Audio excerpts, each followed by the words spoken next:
Welcome back to my channel guys. Today we are going to start with exercise 3.3. Circle chapter में हमने इसके पहले जो भी थियरम्स किए थे वो उन एक्सरसाइज से रिलेटेड थे. तो every exercise when we start मैं आपको कुछ थियरम्स बताऊंगा जिनके बेसिस पर आप सारे क्वेश्चंस को सॉल्व कर पाओगे एक्सरसाइज में. ठीक है, the theorems are very easy. The chapter is lengthy. There are 5 exercise, but ये पांचों एक्सरसाइज एकदम इजी हो जाएगी अगर आपको पता रहेगा कौन से एक्सरसाइज में कौन सा थियरम आपको अप्लाई करना है. You don't have to remember the sums, you have to remember the theorems. अगर आपको थियरम्स याद है, प्रॉपर्टीज याद है, तो आप क्वेश्चंस को सॉल्व आसानी से कर सकते हो, फिर वो क्वेश्चन डिफिकल्ट हो या इजी हो. ठीक है, तो अब पहले पार्ट में मैं आपको दो थियरम्स एक्सप्लेन करने वाला हूं. मैंने यहाँ पर दो सर्कल ड्रॉ किया है. जो दोनों थियरम है, एक थियरम का नाम है central angle theorem and the second theorem is inscribed angle theorem. Okay, तो पहले हम समझते हैं कि what is central angle and what is inscribed angle. Central angle ये होता है जो आपके सेंटर से बनता है, एंड इंस्क्राइब्ड एंगल वो होता है जो सेंटर से नहीं बन के सर्कल के ऊपर बनता है. फॉर एग्जांपल, अगर मैं सेंटर से दो रेडियस बना दूं जो इस आर्क को कट कर रहे, सर्कल का ये जो बाउंड्री होता है इसे कहते हैं arc of the circle, and circle का ये जो बाउंड्री है जिसे हम आर्क ऑफ द सर्कल कहते हैं, इसका टोटल वैल्यू कितना होता है? 360 degree. So total arc of the circle is 360 degree. इसमें से अगर मुझे ये पर्टिकुलर आर्क का अगर वैल्यू निकालना है तो वो मुझे कैसे मिलेगा? वो मुझे इस सेंट्रल एंगल थ्योरम के थ्रू पता चलेगा. ये जो पर्टिकुलर एंगल क्रिएट होता है दोनों रेडियस के बीच में, इस एंगल को अगर मैं थीटा नाम दूं तो ये थीटा हो जाएगा मेरा सेंट्रल एंगल. एंड ये जो आर्क है अगर इसका नाम मैं दे दूं ए बी, तो अगर मुझे पूछा जाएगा क्वेश्चन में कि measurement of arc A B is how much, so it is always equal to the central angle. Central angle यानी कि यहां पर बीच में जो भी एंगल क्रिएट होगा, अगर ये 30 डिग्री है तो मेजरमेंट आर्क ए बी कितना हो जाएगा? 30 डिग्री. अगर ये एंगल 60 डिग्री है तो ये आर्क ए बी की वैल्यू हो जाएगी 60 डिग्री. तो यानी कि सेंट्रल एंगल जितना होता है मेजरमेंट ऑफ आर्क भी उतना हो जाता है. अगर हम नेक्स्ट सर्कल में देखें which is inscribed angle theorem. In inscribed angle theorem what I get is कि अगर दो कॉर्ड के थ्रू, सर्कल में दो कॉर्ड के थ्रू अगर एक आर्क कट हो रहा है, इसका नाम अगर मैं लिखूं ए बी, तो ये जो दोनों कॉर्ड है एक दूसरे को जिस पॉइंट पे टच कर रहे हैं, ये जो एंगल फॉर्म हो रहा है उनके बीच में, उस एंगल का नाम थीटा दूं तो वो थीटा यहां पर क्या हो जाएगा? मेरा इंस्क्राइब्ड एंगल. ये हो गया मेरा इंस्क्राइब्ड एंगल. यहां पर ये जो एंगल था ये था मेरा सेंट्रल एंगल. इंस्क्राइब्ड एंगल की जो वैल्यू होती है वो हमेशा उसके आर्क की हाफ होती है, बिकॉज ये जो एंगल है सर्कल के ऊपर जब बनता है तो इसका जो धीरे धीरे देखो एंगल है वो एंगल छोटा होते जा रहा है. यहां पर एंगल बड़ा था, यहां पर एंगल छोटा होते जा रहा है. तो ये छोटा कितना हो जाता है? ये इस आर्क का हाफ हो जाता है. तो अगर यहां पर मुझे लिखना है measurement of arc A B, अगर ये एंगल इस आर्क का हाफ हो जाता है तो ये आर्क की वैल्यू इस एंगल से कितनी हो जाएगी? Double, twice. तो मैं यहां पे लिख सकता हूं 2 इंटू इंस्क्राइब्ड एंगल.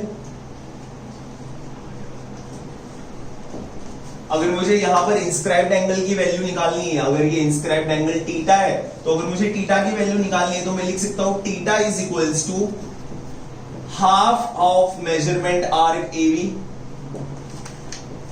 और अगर यहां पर मुझे एंगल की वैल्यू निकालनी है, थीटा की वैल्यू, तो वो वैल्यू कैसे मिल जाएगी मुझे? Theta is equals to measurement of arc A B. अगर आपको आर्क की वैल्यू दी है तो आप उससे थीटा की वैल्यू निकाल सकते हो, थीटा की वैल्यू दी है तो उससे आर्क की वैल्यू निकाल सकते हो. यहां पर क्योंकि दोनों की वैल्यू सेम है तो अगर ये 30 दिया है तो ये भी 30, ये 40 दिया है तो ये भी 40. इन दिस केस ये जो आर्क है ये इस एंगल का डबल है. तो अगर ये 40 है तो ये 20 है, ये 30 है तो ये 60 है, ये 50 है तो ये 25 है. करेक्ट? ये एंगल इसका हाफ होता है। तो ये दो फॉर्मूलाज है, ये लिख दो आप। ये हो गए इंस्क्राइब्ड एंगल थ्योरम के फॉर्मूलाज, और ये जो फॉर्मूला है ये है सेंट्रल एंगल के formulas. Okay, let's move on to two more theorems in this chapter and then we will begin with exercise 3.3। Okay, in this video, in this segment, we will understand कि property of sum of measure of arcs क्या होता है। Circle पे ये जो मैंने अलग अलग पॉइंट्स प्लॉट किए, ये क्या फॉर्म कर रहे हैं? आर्क्स फॉर्म कर रहे हैं, करेक्ट। सर्कल में ये जो होता है बाउंड्री, इस बाउंड्री को बोला जाता है आर्क ऑफ द सर्कल। अब ये arc of the circle total मिलाकर 360 डिग्री होता है, लेकिन अगर मुझे सिर्फ इतने आर्क की वैल्यू फाइंड करनी है तो उसकी वैल्यू कैसे फाइंड करेंगे? ये जस्ट मैंने आपको इंस्क्राइब्ड एंगल और सेंट्रल एंगल थ्योरम में एक्सप्लेन किया। बट क्या हम इन आर्क्स को ऐड करके टोटल बड़े आर्क की वैल्यू फाइंड आउट कर सकते हैं? फॉर एग्जांपल, अगर मुझे क्वेश्चन में दिया है आर्क ए बी सी की वैल्यू दी गई है मुझे 60 degree and arc C D की वैल्यू मुझे दी गई है 40 डिग्री, तो अगर मैं आपसे क्वेश्चन पूछूं what is the measure of arc A C D, तो आंसर क्या होगा? ए सी डी यानी कि ए से लेकर डी तक। तो ए से लेकर डी तक की वैल्यू कितनी हो जाएगी? यहां से सी तक 60 डिग्री थी, सी से डी तक 40 थी, तो टोटल वैल्यू कितनी हो जाएगी? 100 डिग्री। क्या मैं ये बोल सकता हूं? Yes, by property of sum of measure of arc I can say that अगर मैं आर्क ए बी सी को आर्क CD की वैल्यू से ऐड करता हूं, सम करता हूं, तो मुझे किसका वैल्यू मिल जाएगा? Major of arc ACD। ठीक है, तो इसके अंदर आप आर्क्स को अगर आपको अलग अलग करके वैल्यूज मिल रही है तो आप अलग अलग वैल्यूज को प्लस करके मेजर आर्क की वैल्यू फाइंड आउट कर सकते हो। इसे माइनर आर्क बोला जाता है और जो बड़ा आर्क होता है उसे मेजर आर्क बोला जाता है। ठीक है, माइनर आर्क इज स्मॉल। अगर आपको एक माइनर आर्क मिल गया, ये अगर आपका एक सर्कल है और इस सर्कल के अंदर आपको इस आर्क की वैल्यू मिल गई, फॉर एग्जांपल 60 डिग्री, तो ये जो आर्क है इसका नाम है ABC और ये जो दूसरा आर्क है उसका नाम है ADC। ये जो आर्क ADC है, माइनर आर्क इस सर्कल का नाम क्या है? ABC एंड मेजर आर्क का नाम क्या है? ADC। अगर ABC की वैल्यू 60 डिग्री है तो मुझे मेजर आर्क की वैल्यू कैसे मिलेगी? Major arc is equals to 360 degree minus minor arc, correct. अगर ये 60 डिग्री है तो ये जो बचा हुआ आर्क है ये कितना होगा? 300 डिग्री। 360 में से सर्कल का टोटल डिग्री कितना होता है? 360। 360 में से अगर मैं 60 माइनस कर दूं तो मुझे जो बचे हुए आर्क की वैल्यू मिलेगी वो कितनी मिलेगी? 300। तो 360 degree minus 60 degree, I will get the value of the major arc as 300। तो आपको अगर माइनर आर्क की वैल्यू दी है तो आप मेजर आर्क की वैल्यू इजीली 360 डिग्री में से माइनस करके फाइंड आउट कर सकते हो। और अगर आपको मेजर आर्क की वैल्यू दी गई है तो आप वापस से 360 डिग्री में से मेजर आर्क की वैल्यू माइनस करके माइनर आर्क की वैल्यू फाइंड आउट कर सकते हो। Easy? Let's move on to the next theorem. इन दिस थियरम आपको बोला गया है कि अगर दो कॉन्ग्रुएंट कॉर्ड है तो वो दोनों congruent chord congruent arc create करेंगे। What do you understand by chord? Circle पे अगर दो पॉइंट पे एक लाइन ज्वाइन होती है दो अलग अलग पॉइंट पे तो इसे कॉर्ड बोला जाता है, करेक्ट। और अगर ये इसकी वैल्यू 5 सेंटीमीटर है फॉर एग्जांपल एंड दूसरा मैंने एक कॉर्ड बनाया है जिसकी value is also 5 centimetre and इसका नाम है कॉर्ड CD। ओके, तो अगर मुझे फर्स्ट थियरम में बोला गया है कि अगर ये जो आर्क है ये कॉर्ड एक आर्क कट कर रहा है और ये जो कॉर्ड है ये एक आर्क कट कर रहा है, ये जो आर्क कट हो रहा है इस आर्क का नाम क्या है? मेजर आर्क AB एंड ये जो आर्क कट हो रहा है इसका नाम क्या है? Major arc CD।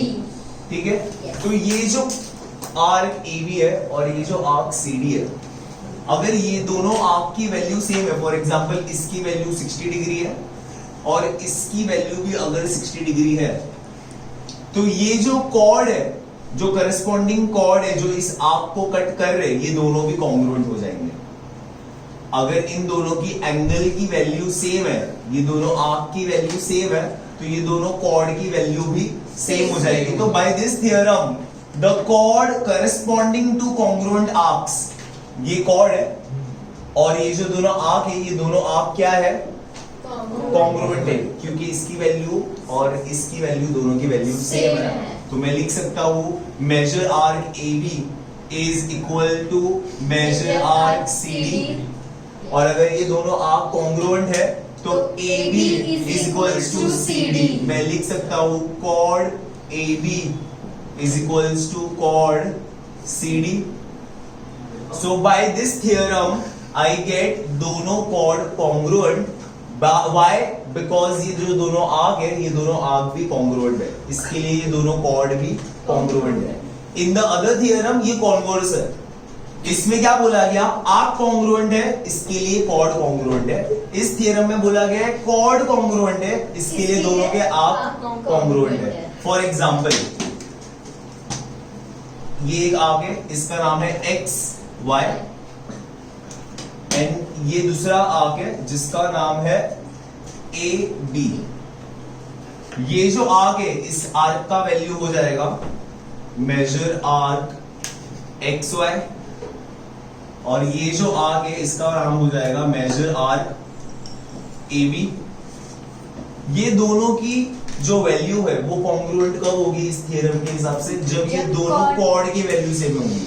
अगर क्वेश्चन में आपको दिया है chord XY is congruent to chord AB, तो आप डायरेक्टली लिख सकते हो major arc XY is congruent to major arc AB। That is why corresponding arc of congruent chords are congruent, and यहां पर बोला गया the chords corresponding to congruent arcs are congruent. Correct. Let's move on and solve our practice set 3.3 sorry, thank you. Let's begin with the third exercise.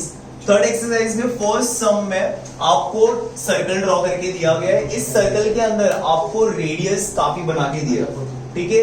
In radius में से आपको कुछ questions, कुछ values दी गई है, कुछ एंगल्स की value दी गई है, कुछ आर्क की वैल्यू दी गई है, और लास्ट में आपको कुछ आर्क की वैल्यू फाइंड आउट करनी है। तो अभी तक हमने जितने भी प्रॉपर्टीज समझे या जितने भी थ्योरम्स सीखे हैं, उन सारे थ्योरम्स और प्रॉपर्टीज के बेसिस पर हम इस एक्सरसाइज के क्वेश्चंस को सॉल्व करने वाले हैं।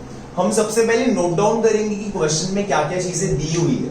सबसे पहली चीज जो क्वेश्चन में दी गई है वो है angle ECF which is 70 degree. Angle ECF is 70 degree. Angle ECF is this one, यानी कि इस एंगल की वैल्यू हमें क्वेश्चन में दी गई है 70 डिग्री। तो आपको सबसे पहले क्वेश्चन जब आप सॉल्व कर रहे हो एग्जाम में या आपके स्कूल के बुक में, तो आपको पहले फिगर को ड्रॉ करना है। डायग्राम बनाना बहुत ही जरूरी और कंपलसरी होता है। आपको सबसे पहले डायग्राम ड्रॉ कर लेना है। आपने डायग्राम ड्रॉ कर लिया, उसके बाद जो भी क्वेश्चन में गिवन है उस गिवन चीज को देखकर डायग्राम में आप उन वैल्यूज को लिख दो, ताकि आप जब सम सॉल्व करोगे तो आपको बार बार गिवन रेफर करने की जरूरत नहीं है। आप डायग्राम को रेफर करके क्वेश्चंस को इजीली सॉल्व कर पाओगे, ठीक है। तो इन दिस डायग्राम आपको सबसे पहली चीज गिवन है एंगल ECF 70 डिग्री। मैंने एंगल ECF की वैल्यू 70 डिग्री लिख दी। उसके बाद सेकंड दिया है major arc DGF 200 degree. Arc DGF, आपको डिफरेंस समझना है। इसके पहले एंगल दिया था, अभी आपको आर्क दिया है। तो एंगल दिया है तो ये होता है, और आर्क दिया होता है तो आर्क यानी कि ये जो सर्कल का बाउंड्री है, ठीक है, उसे आर्क ऑफ द सर्कल कहते हैं।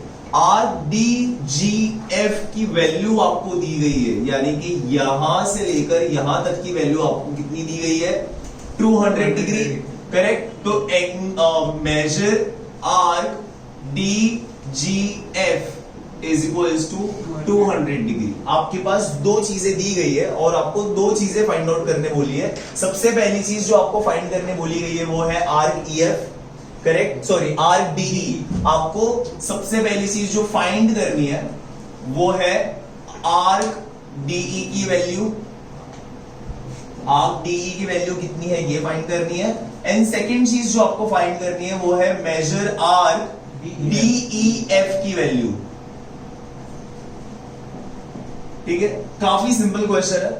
अब यहां पर सबसे पहली चीज हमको समझ में आती है कि एंगल ईसीएफ 70 दिया है, तो अगर ये सेंट्रल एंगल 70 है तो ये जो आर्क ईएफ है वो ईएफ की वैल्यू कितनी हो जाएगी? सेंट्रल एंगल थ्योरम के हिसाब से सेंट्रल एंगल की वैल्यू जितनी होती है आर्क की वैल्यू एग्जैक्टली उतनी ही होती है, because they both are congruent. Correct, तो यहां पर मुझे आर्क ईएफ की वैल्यू मिल गई 70 डिग्री। अगर हम इस सर्कल को देखें तो इस सर्कल के अंदर सारे आर्क को जब मैं प्लस करूंगा तो टोटल वैल्यू कितनी मिलेगी? 360 डिग्री। सर्कल में सारे आर्क को ऐड किया जाएगा तो आपको टोटल वैल्यू मिलेगी 360 डिग्री, और उसमें से मुझे 200 डिग्री डीजीएफ की दी गई है। ईएफ की वैल्यू मैंने अभी जस्ट 70 डिग्री से यहां पर आर्क की वैल्यू निकाली 70 डिग्री। बची क्या? डीई की वैल्यू। ये पहला चीज है जो हमें फाइंड करना है and it is very simple to find. इसे सॉल्व कैसे करेंगे? पहले हम यहां पर मेंशन करेंगे in circle with center C. ठीक है, in circle with center C angle angle ECF. Correct, आपको एंगल ईसीएफ दिया हुआ है 70 degree. Therefore measure arc EF is also 70 degree. अगर आपको ये एंगल 70 दिया है तो EF भी आपको 70 मिलेगा। सबसे पहले आपको ये पॉइंट को मेंशन करना है। आप यहां पर ब्रैकेट में रीजन लिखोगे सेंट्रल एंगल। ओके, इसके बाद मैं लिखूंगा measure arc DGF plus measure arc EF plus measure arc DE is equals to, ये कौन सी प्रॉपर्टी है? ये जो हमने थर्ड वाली प्रॉपर्टी समझी थी, property of sum of measure of arcs. Property of sum of measure of arcs. आप यहां पर ब्रैकेट में property of sum of measure of arcs, ये प्रॉपर्टी का नाम लिखोगे। आपको फुल फॉर्म लिखना है, मैंने यहाँ पे शॉर्टकट लिखा है, आपको फुल फॉर्म लिखना है। ये तीनों आपको जब मैं प्लस करूंगा तो 360 डिग्री मिलेगी। इन तीनों में से मुझे कितनों की वैल्यू फाइंड आउट दी गई है क्वेश्चन में? 2 की वैल्यू दी गई है। एक है 200, डीजीएफ की वैल्यू 200 है, आर्क ईएफ की वैल्यू मैंने अभी जस्ट फाइंड आउट की विच इज 70। बची किसकी वैल्यू? आर्क डीई की वैल्यू। ठीक है, 360 डिग्री। ये दोनों को जब मैं प्लस करूंगा तो मुझे आंसर आएगा 270। ये 270 जब उस तरफ जाके माइनस होगा तो मुझे आंसर मिलेगा 90 डिग्री। तो मैं यहां पर लिखूंगा therefore measure arc DE is equals to 360 degree minus 270 degree. Last में मुझे आंसर मिल जाएगा measure arc DE is equals to 90 degree. सबसे पहला क्वेश्चन जो मुझे पूछा गया था मेजर आर्क डीई की वैल्यू, वो मुझे मिल गई है and the answer is 90 degree.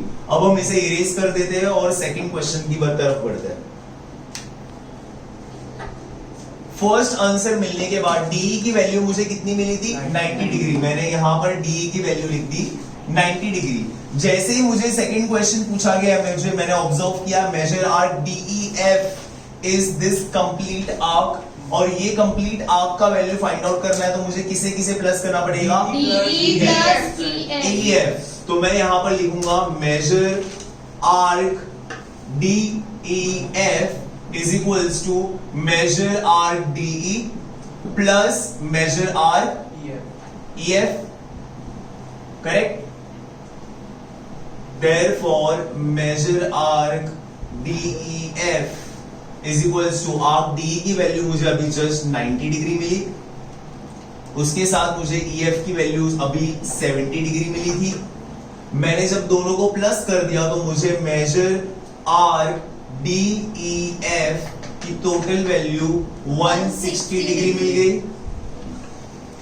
ठीक है, तो इस क्वेश्चन में मुझे दो वैल्यूज फाइंड आउट करनी थी, that was measure arc D जो मुझे मिल गई 90 डिग्री, एंड जो सेकंड वैल्यू थी वो मुझे मिल गई 160 डिग्री। करेक्ट, काफी इजी था।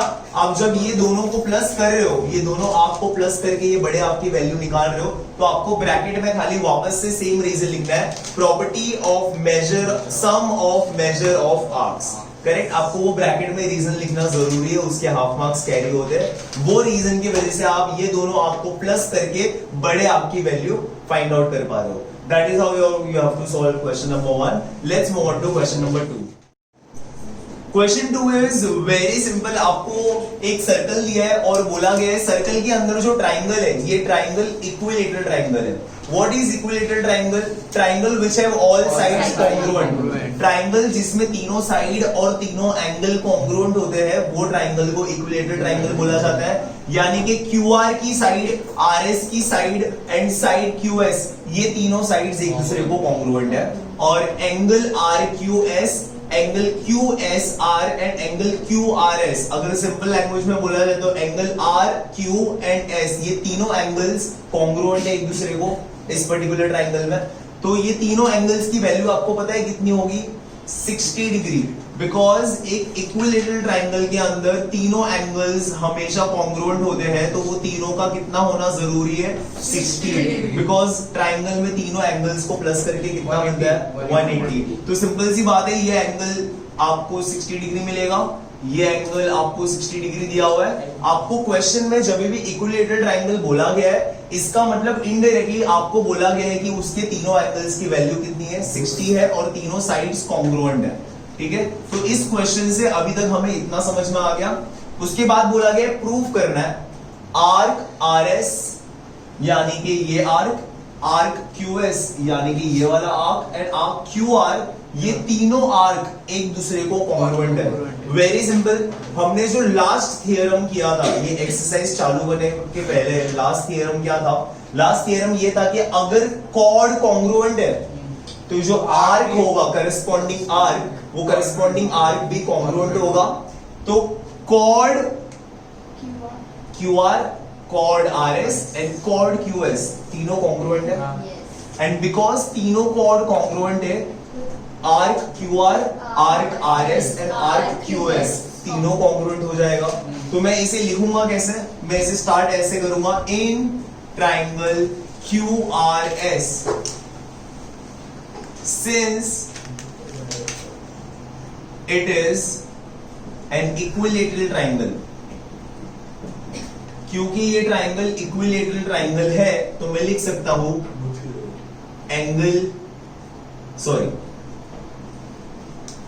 side QR is congruent to side RS is congruent to side QS, QR congruent to RS congruent to QS. Therefore, in circle with in the given circle, क्योंकि circle का centre दिया नहीं है तो मैं लिखूंगा in the given circle, chord QR is congruent to chord RS is congruent to chord QS। ये जो तीनों साइड्स है, ये इस सर्कल के क्या है? कॉर्ड है। तो अगर ये साइड्स कॉन्ग्रुएंट है तो ये कॉर्ड भी कॉन्ग्रुएंट हो जाएंगे, क्योंकि वही साइड इस सर्कल के क्या है? कॉर्ड्स है। तो मैंने अगर ये तीनों कॉर्ड्स को कॉन्ग्रुएंट लिख दिया, तो नेक्स्ट स्टेटमेंट में क्या लिख सकता हूं? देयरफॉर मेजर आर, ये कॉर्ड QR किसे सबस्टेंड कर रहा है? QR को, आर्क QR को, तो यहां पर आएगा arc QR congruent to chord, arc RS which is congruent to chord, arc QS। Correct. तो आपको ऊपर से खाली नाम देखकर कॉपी करना है। और नीचे सिर्फ कॉर्ड की जगह पे आपको आर्क लिख देना है, ठीक है। तो arc Q arc R S and arc Q S, इस तरीके से हमें तीनों आर्क की वैल्यू कॉन्ग्रुएंट मिल गई। और मुझे ये सबसे पहला क्वेश्चन बोला गया था कि प्रूव करो तीनों आर्क कॉन्ग्रुएंट है। यहां पर जब आप ये कॉन्ग्रुएंट लिखोगे आपको ब्रैकेट में रीजन लिखना है, और ये रीजन वो है जो मैंने लास्ट थियरम में कराया था। मैंने आज एक्सरसाइज सॉल्व कराने के पहले जो थियरम इस वीडियो में कराई है, उस थियरम में मैंने यहाँ पर जो प्रॉपर्टी लिखाई थी वो प्रॉपर्टी आपको लिखनी है, okay. corresponding arcs created by congruent angles or congruent chords are also congruent, okay. Let's move on to the second part of this question, that is angle QRS is 240 degree. In the second part आपको proof करने बोला गया है measure arc QRS is equals to 240 degree, यानी कि QRS आपको ये पूरे आर्क की वैल्यू 240 डिग्री प्रूफ करनी है। आपको दिया हुआ नहीं है, आपको इसे प्रूफ करना है। तो ये जो QRS है, इतना बड़ा जो आर्क है, ये आर्क दो छोटे छोटे आर्क से बना हुआ है। एक आर्क का नाम है आर्क QR और दूसरे आर्क का नाम है आर्क RS। ये जो आर्क QR है, ये आपको ये इंस्क्राइब्ड एंगल से इजीली मिल सकता है। ये जो एंगल है 60 डिग्री, ये इस आर्क का हाफ है, यानी कि ये जो आर्क है ये इस एंगल का क्या हो जाएगा, डबल। तो अगर ये 60 डिग्री है तो ये जो आर्क है इसकी वैल्यू कितनी हो जाएगी, 120 डिग्री। सिमिलरली RS की वैल्यू कितनी हो जाएगी, 120 डिग्री। और QRS की वैल्यू हमें फाइंड करनी होगी, तो हम 120 प्लस 120 लिख सकते हैं by the property of sum of measurement of arcs, right. तो यहां पर जब मैं लिखूंगा, स्टार्ट कैसे करेंगे, हमें जो ये सेकंड वाला प्रूफ करना है, ये स्टार्ट करने के लिए हम इसे पहले लिखेंगे in triangle QRS, angle Q, इस एंगल का नाम हम पूरा लिखेंगे angle RQS plus angle QRS, sorry not plus, equal to angle RSQ। Why, question में हमें दिया हुआ है कि ये जो ट्राइंगल है ये क्या है, इक्विलेटरल ट्राइंगल है। और इक्विलेटरल ट्राइंगल में तीनों एंगल की वैल्यूज कितनी होती है, 60 डिग्री, ठीक है। हम यहाँ पर पहले इसे 60 डिग्री लिख देंगे और फिर ब्रैकेट में रीजन लिख देंगे equilateral triangle. Now I can write that my arc QR, measure arc QR is equals to twice angle QSR।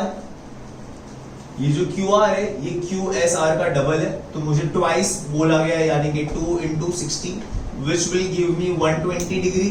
तो मुझे मेजर आर्क QR की वैल्यू कितनी मिल गई, 120 डिग्री।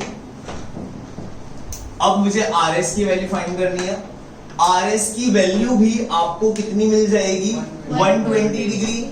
तो मैं सेम चीज यहां पर लिखूंगा, therefore measure arc RS is equals to twice the angle RQS, same 2 multiply by 60, और आपको आर्क RS की वैल्यू मिल जाएगी, measure arc RS is equals to 120 degree. आपको एक वैल्यू ये मिल गई, आपको सेकंड वैल्यू ये मिल गई। अब मुझे जो फाइंड आउट करना है वो है टोटल आर्क QRS। ये QRS की वैल्यू मुझे कैसे मिलेगी, arc QRS is equals to arc QR plus arc RS is equals to 120 plus 120. Therefore, measure arc QRS is equals to 240 degree.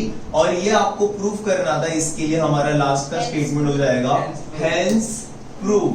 तो सेकंड क्वेश्चन काफी इजी था। आपको अगर ये एक्सरसाइज के थ्योरम समझ में आ गए तो आप ये सम को भी इजीली सॉल्व कर सकते हो। Let's move on to question number 3।